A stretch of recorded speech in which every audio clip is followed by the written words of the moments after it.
Paano kung tanungin ka ng Panginoon kung anong tanong ang gusto mong sagutin niya para sa'yo ngayon? Anong itatanong mo? Sige, pag-isipan mo muna yan, kaibigan. Ako nga pala si Paula Gawat. Samahan mo muna ako dito sa Landas ng Pag-asa. Sa ating ebanghelyo ngayong araw ay may iba't ibang emosyon tayong matutukoy at may nag-iisang katanungan tayong madidinig. Noong panahong iyon, sinabi ni Jesus sa kanyang mga alagad, "Huwag kayong mabalisa. Manalig kayo sa Diyos at manalig din kayo sa akin. Sa bahay ng aking ama ay maraming silid. Kung hindi gayon, sinabi ko na sana sa inyo. At paroroon ako upang ipaghanda ko kayo ng matitirhan. Kapag naroroon na ako at naipaghanda na kayo ng matitirhan, babalik ako at isasama kayo sa kinaroroonan ko. At alam na ninyo ang daan patungo sa pupuntahan ko." Sinabi sa kanya ni Tomas, "Panginoon, hindi po namin alam kung saan kayo pupunta. Paano naming malalaman ang daan?" Sumagot si Jesus, "Ako ang daan, ang katotohanan, at ang buhay. Walang makakapunta sa Ama kundi sa pamamagitan ko." Base sa mga salita ni Jesus ay makikita natin na ang mga disipulo ay nakakaramdam ng uncertainty and perhaps feeling of insecurity. Kasi nare-realize na nila na malapit na silang iwan ni Jesus. Si Jesus naman ay nakaramdam ng pagkahabag para sa kanyang mga disipulo. At para ma-comfort sila, ay nangako siya sa kanila, ipaghahanda niya sila ng matitirahan sa langit. Hindi ko alam sa inyo, no? Pero ako, nalusaw yung puso ko. Nakaramdam ako ng tenderness. Parang, oh, thank you, Jesus. Imagine, tayo nga wala tayong maihandang komportableng tirahan para sa Kanya nung siya'y dumating sa ating mundo bilang isang sanggol.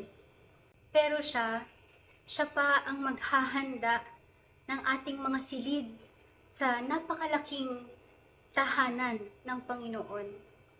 Nang napagtanto ko ito, nakaramdam ako ng pag-asa. Tatlong bagay ang ating mababaon mula sa ating ebanghelyo ngayong araw. Una, ang ating emosyon ay gift yan sa atin ng Panginoon. Ang bawat emosyon natin ay may sinasabi tungkol sa ating sarili, tungkol sa ating mga pangangailangan, tungkol sa mga hinahangad ng ating puso. Nalalaman ng Panginoon kung ano ang ating mga nararamdaman. Balisa ang mga disipulo. Anxious sila. Ano ang pinapakita nito tungkol sa kanila? Nasusubok ang kanilang pananalig. Madami silang katanungan. Gusto nila ng kasagutan. Ngunit sino lang ang naglakas loob na magtanong kay Jesus? Si Tomas. Sinambit niya kung anong nagdudulot ng pagkabahala sa kanyang puso. Ika niya, "Panginoon, hindi po namin alam kung saan kayo pupunta. Paano namin malalaman ang daan?" Ang hangad lamang ni Tomas ay ang makasama sa Panginoon sa kanyang paroroonan. Kaya ang pangalawang bagay na kailangan nating tandaan ay huwag mahihiyang magtanong. Kung may mga bagay po na nagdudulot sa ating puso ng pagkabahala o pagkabalisa, ay huwag mahihiyang lumapit kay Jesus para sa kanya magtanong. Kasama mo ang Panginoon sa mga oras na ikaw ay nahihirapan, at tuwing pilit na sinusubukang bigyang kahulugan ang iyong sitwasyon. Maraming na rin akong mga seryosong katanungan sa Panginoon.